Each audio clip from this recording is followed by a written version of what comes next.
Namaste everyone, this is Sirisha Chunduri from Siri's Parenting Studios again for you. When I recently interacted with parents of young children, say up to the ages of 7 or 8 years, there were a lot of concerns that I heard and a lot of worries as well.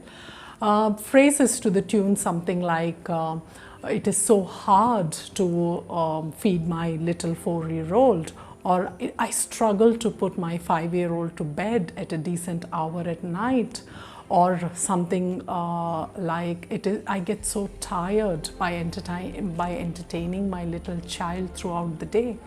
Does this sound familiar to you? Do you see yourself in these conversations? Yeah.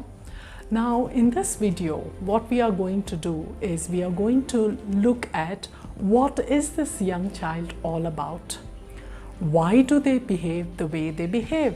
And what do you do about it? What can you do about it? So what is this little child, the 7 to 8-year-old, all about? Imagine your little child standing on 4 pillars, and these 4 pillars form the basis on what he is. These 4 pillars consist of 2 I's and 2 R's. The 2 I's are imagination and imitation, and the 2 R's are rhythm and repetition. Now the beauty of these 4 pillars is the first 2 pillars, imitation and imagination, are something which nature has endowed all the children with. Whether the 4-year-old is from India or Japan or Australia or Ethiopia, every young child is gifted with imitation and imagination. Now rhythm and repetition are these 2 pillars which support the first 2 pillars. And again, it's a global fact. These 2 aspects, rhythm and repetition, strengthen the first 2 pillars. And it is these 4 pillars on which the young child is built. Yeah? Now let's take a look at these 4 basic fundamental pillars. The first one, imitation. Don't you ever feel that your little one, the little child, is ever ready to help you? Yeah, that's the basis. The basis of it lies with imitation. The child is extremely imitative. Why, you might be wondering, isn't it? That's how they learn. When they look at the people around, whether it's the family or teachers or children of his own age, they are always learning. They are ever learning, and imitation forms the basis for it. Now the beauty of imitation is everything is taken in, whether it's good, bad, worse or beautiful. The child will imitate every aspect of it. So be aware of how you talk and how you behave around the child. The next aspect is about imagination. The beauty of imagination is whenever the child has learned something or heard something, it gets assimilated, and it is this imagination which helps them to bring it out. Let's take an example to understand this. For example, you have told your child a little story about a spider a couple of times or 3 times. Now the child has digested that story, and maybe when it was their drawing time, the child decides to bring out the big spider. It may not be a spider, it might be a big blob with 10 legs hanging out, but it's how the child sees the spider in his own mind's eye. Imagination can be seen at its best when the child is playing. The child brings out everything that he has seen, understood, assimilated, and brings it out in the form of play. Isn't that wonderful? It comes out in the form of their drawings. The way you cook comes out in the way they play. The way the father has cleaned the car comes out in the form of play. So play is a very good way in which the child expresses imagination. Look at the rhythm, which is the 3rd pillar. Rhythm is nothing but the flow. Okay, young children do not understand the concept of time. Yeah, it is very abstract for them.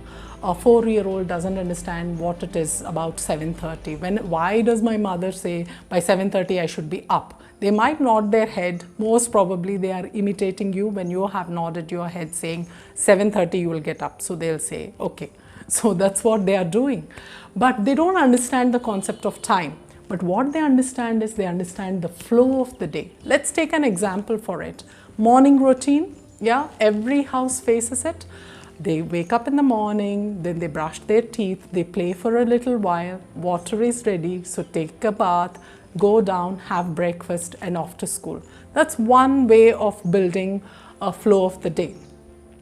Now, this flow of the day needs to be repeated over and over again for that to become a habit for the child.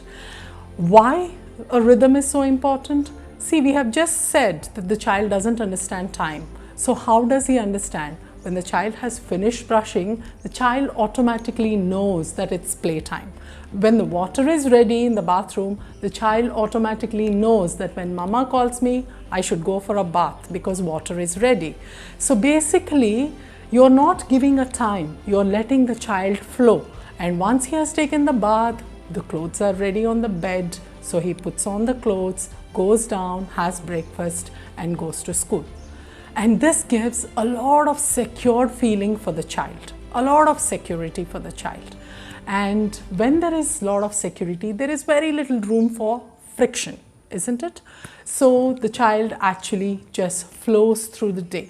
Now, I have given an example only for the morning routine, but there can be a similar rhythm for, say, bedtime, that the child takes a bath, has dinner, then there is story time, and then there is bedtime. Any rhythm to fall into place, it's the repetition, that is consistency, is what is very important. For example, let's take the same example of morning routine. So one day you follow this routine, the next day for some reason you or the child has woken up late, so they brush their teeth, no playtime, straight to bath. Now there is already a change in the routine, right? And then the third morning, there is very little time, brush the teeth, breakfast, bus. So every single day, there is a difference in the way the child flows, isn't it? And this creates a lot of friction, a lot of not knowingness. You know, it's the same case with adults as well, isn't it? When we step into something unknown, we become very unsure as to what's happening next. That's exactly same, but imagine it being blown at least 10 times for a young child, because that's the basis on which he's flowing through the day, isn't it? So think about it next time. In many of the houses, the main concern or the reason for the morning shouting or morning tiredness is mainly because of this. So for the rhythm to fall into place, the fourth pillar plays a very important role, which is repetition.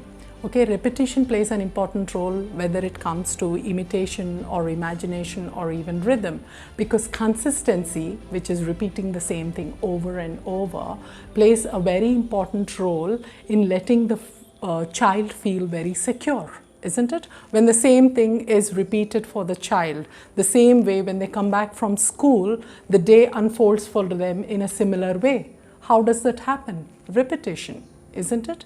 So basic aspect is keeping the day as so-called boring according to the parent as possible. When I say boring, mundane, keeping the same thing happening over and over and over the days. So unlike what we adults think, children don't like surprises. It's the adults who like surprises. Children love to flow with what they know. And it can only happen with repetition. So children love mundane rhythms, doing the same thing over and over again. Every day, what happens after they come back from school or when they wake up in the morning must unfold in a similar way for the child. That's what gives a lot of security. Why this secureness is so important? Remember in the previous video what we said? It's this securedness which forms the basis for their self-confidence, for their self-esteem, what they think about themselves. Just being content, the basic bottom line, just feeling okay with what is happening around them. That's very important, isn't it? To let the day unfold for them. So let's move on to the next aspect. Why do the children behave the way they do? The simple answer to this is whenever there is a problem in any of these four pillars, imitation, imagination, rhythm, repetition, the child is unhappy. As simple as that. Yeah. So when imitation, when it comes to imitation, when the child wants to help, when the child wants to help in cutting vegetables and the parent says no, then the child throws a tantrum. Yeah, imitation problem. Imagination, when the child wants to play the way he or she wants to play and the parent says, what are you playing? Why are you doing it? What are you drawing? You should understand that when it comes to play, it's a serious business for a child. Imagine you are working or doing some work related to your office and I keep peeping into your door every 2 minutes and say, what are you doing? Why are you doing? It's exactly the same for the child. I'm not mocking at you, but that's a fact. Yeah. So when the child is playing, there is a continuous focused thought line that is going. The minute you step into it, you break it. And it takes a lot of effort for the child to build it up again. And that causes a lot of friction for the child. And then there is a tantrum or there is a want for it. And it comes out in many ways. Yeah. Rhythm, especially sleep rhythm, when the child hasn't slept enough. Or the child is used to eating food as they watch a gadget. Very common thing, isn't it? And when you are working towards weaning that off for the child by creating a healthy habit life, the best thing you can do is let your child sit with you and eat. Let the child see you eat. Let the child use their imitation, because that's how they learn. In the beginning, it's always a tough call. It is very hard. They will make a mess, they might run off, but patience, stay with it. Repetition, remember the fourth pillar. Repetition is needed for the child to build it on.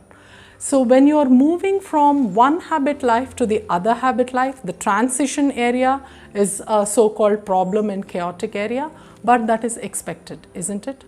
So when such things are happening, or when there is a problem with repetition, the fourth pillar, like we have spoken in the previous example, you have done something one day, the next day something else happens, the following day something happens, the child doesn't like feeling insecure and it comes out in many different ways. Yeah.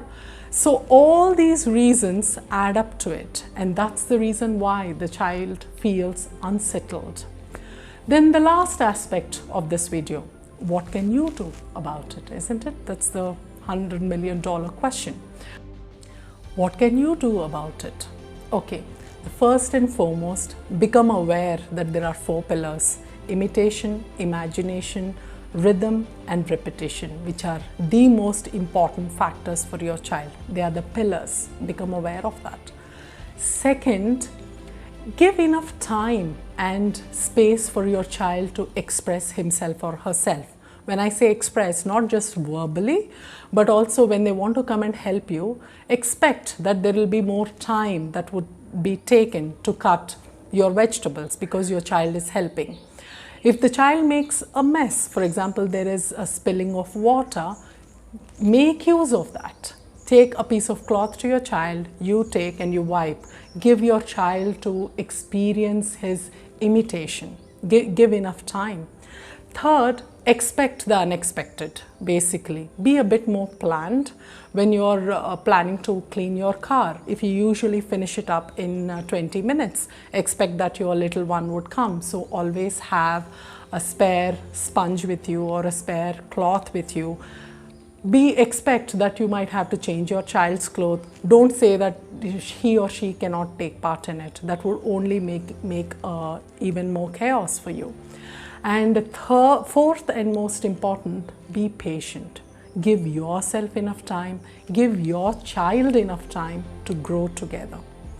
And let your child be a beginner, and also you give your chance to be a beginner as well. And both of these things need time, effort and energy, and be ready to give all 3 of them. So I hope this video is of some use to you people, and if you like it, do like the video and do subscribe and do share it with your friends. And one more thing I would like to ask is, do leave some comments, so it would help me in coming up with more better videos. And do ask any questions if you have, so that I can just make them a part of my forthcoming videos. Thank you for watching and stay with me. Namaste.